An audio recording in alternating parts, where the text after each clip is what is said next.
যখনই আপনি যে কোনো ধরনের সমস্যার মুখোমুখি হন, তা বড় বা এমনকি ছোট, সেখানে থামুন ও নিজেকে জিজ্ঞাসা করুন আপনার এটির ওপরে নিয়ন্ত্রণ আছে কিনা।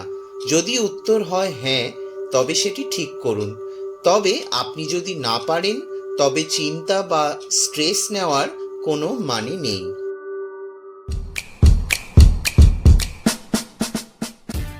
গৌরগোপাল দাসের লেখা লাইফস অ্যামেজিং সিক্রেটস বইটি একটি সেলফ হেল্প বই।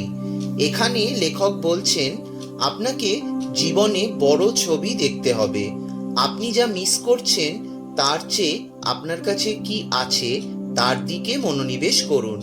ধরুন আপনার কাছে একটি গাড়ি আছে যেটি সঠিকভাবেই কাজ করছে, তবুও আপনি স্ট্যাটাস দেখানোর জন্য আরো দামি নতুন গাড়ি কিনতে চান, কারণ এই মুহূর্তে আপনার কাছে যা আছে তার ওপর আপনি ফোকাস করছেন না।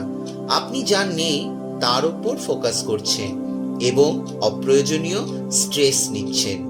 প্রতিটি মানুষের জীবন আপনার মতো হবে না। লোকেরা আপনাকে দেখাতে পারে যে তারা কত সুখী এবং তাদের কোনো সমস্যা নেই, কিন্তু বাস্তবতা ভিন্ন হতে পারে।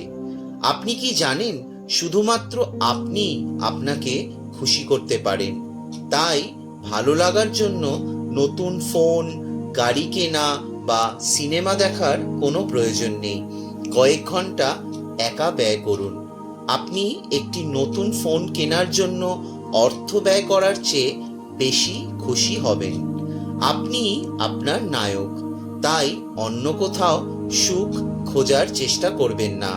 আপনি যদি কাউকে ভালোবাসেন বা আপনার পরিবারের কেউ যদি কিছুর মধ্যে দিয়ে যায় এবং তাদের যদি আপনার প্রয়োজন হয়, তাহলে অবশ্যই তাদের সাথে সময় কাটান। কাউকে ঘৃণা করবেন না। কেউ যদি আপনার কোনো ক্ষতি করে থাকে, তাহলে সেই ব্যক্তির আশেপাশে থাকবেন না। আপনাকে ক্ষমা করতে হবে না, তবে সেই ব্যক্তিকে আপনার মনে একটি ভাড়া বাড়ি দেবেন না। আপনি চিরকাল বেঁচে থাকবেন না, তাই জীবনের প্রতিটি মুহূর্ত এনজয় করুন। এমন একজনের সাথে থাকুন যার আপনাকে প্রয়োজন, আপনার উপস্থিতি যাদের আনন্দ দেবে। নিজেকে কারো সাথে তুলনা করবেন না, নিজেকে শুধুমাত্র নিজের সাথে তুলনা করুন। এমনভাবে আপনার জীবনযাপন করুন যাতে যারা আপনাকে জানে কিন্তু ঈশ্বরকে জানে না, তারা আপনার মাধ্যমে ঈশ্বরকে জানবে। টেনশন কখনোই আপনার আগামীকালকে ছিনিয়ে নেয় না, এটি কেবল আপনার আজকের আনন্দকে ছিনিয়ে নেয়। কর্মক্ষেত্রে আমরা নিজের সাথে তুলনা ও প্রতিদ্বন্দ্বিতা করার পরিবর্তে অন্যদের সাথে তুলনা ও কম্পিটিশন করার প্রবণতা দেখি। কনসেন্ট্রেশন বাড়ানোর জন্য মেডিটেশন করুন, কারণ মেডিটেশন হলো একটি সমতলের মতো। এটা আপনাকে প্রথমে উঁচুতে নিয়ে যায়, তারপর অনেক দূরে এবং তারপরে অজ্ঞাতভাবে আরো দূরে নিয়ে যায়।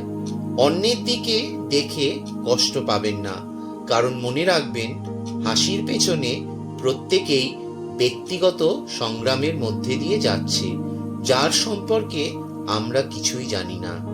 যারা গৌরগোপাল দাসকে ফলো করেন তারা অবশ্যই এই বইটি উপভোগ করবেন। এই ছিল গৌরগোপাল দাসের লেখা লাইফস অ্যামেজিং সিক্রেটস বই থেকে শিক্ষণীয় কিছু বিষয়, যেটি আমি আপনাদের সাথে শেয়ার করলাম। ভিডিওটি ভালো লাগলে অবশ্যই লাইক, শেয়ার, কমেন্ট করবেন এবং অবশ্যই আমার চ্যানেলটাকে সাবস্ক্রাইব করে নোটিফিকেশন বেলটাকে অন করে রাখবেন, যাতে ভবিষ্যতে আমি যখনই কোনো ভিডিও আপলোড করব তার নোটিফিকেশন আপনাদের কাছে চলে যাবে। ধন্যবাদ।